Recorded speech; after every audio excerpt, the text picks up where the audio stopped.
Willie Lambert, Local 1256. I'm a proud auto worker.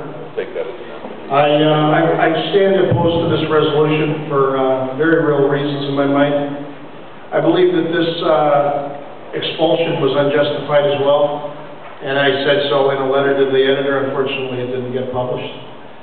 But I believe that we have to mediate this problem. I think that when this happens, yes, it's a statement against our union in a number of ways. It's an old score against Brother Hargrove. And I know who Andrew McKenzie is, too. And I know that he's not necessarily all that a lovable guy when he looks at our moniker and he looks at us. But I want to tell you that in the balance, working class people are going to suffer because of our Hatfields and McCoy's proposition here. It's either I love my union or I love the NDP. Well, you know what? I'm a worker. And then I love to be in my union, and then my political affiliations come thereafter, of course. But the fact of the matter is, we have engaged, and we are engaging in, and we're reading through the tea leaves out of a defeated sense of politics today. The Liberals, the Tories, this percent, that percent. Economically, my friends, brothers and sisters, the Liberals are no different than the Tories. When we were in December at council, Paul Martin's there, and it was really disgusting to see him there. It was embarrassing to see him there.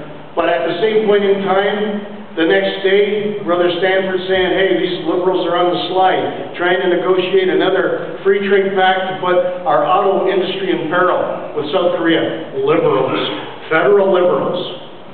Federal Liberals are the same federal party that a month before December, when we met and were in Argentina, Paul Martin was the loudest cheerleader among the large industrial powers to say, we need FTAA. We need hemispheric trade models. We need to basically erode the auto industry in Canada, undersided of a comment.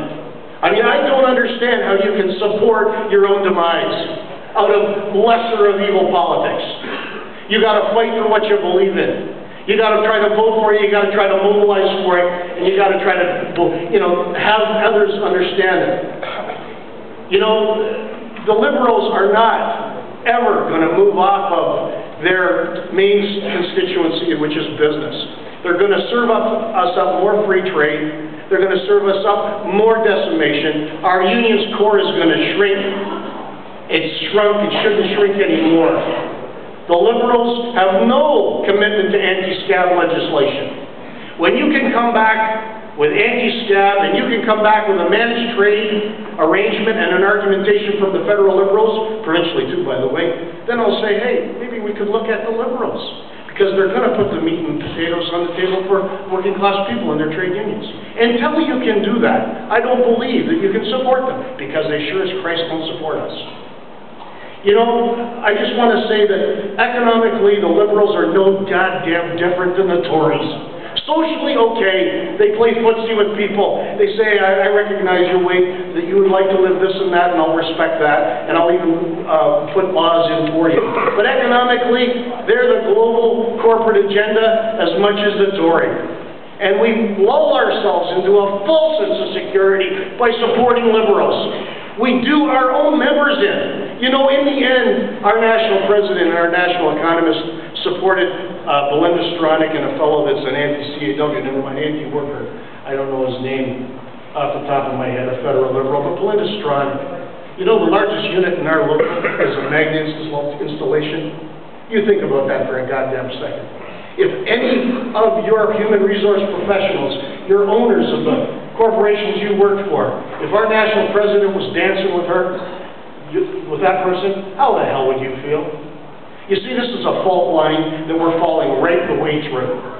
I'm telling you, I just can't support this resolution.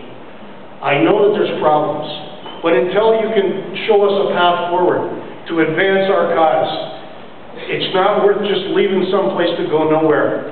Of course, social action groups are important to support, but politicians enact laws. And we need politicians to enact laws to allow for managed trade and to fight the corporate global agenda. Thank you, brothers and sisters. Thank you, brother. Mike 3.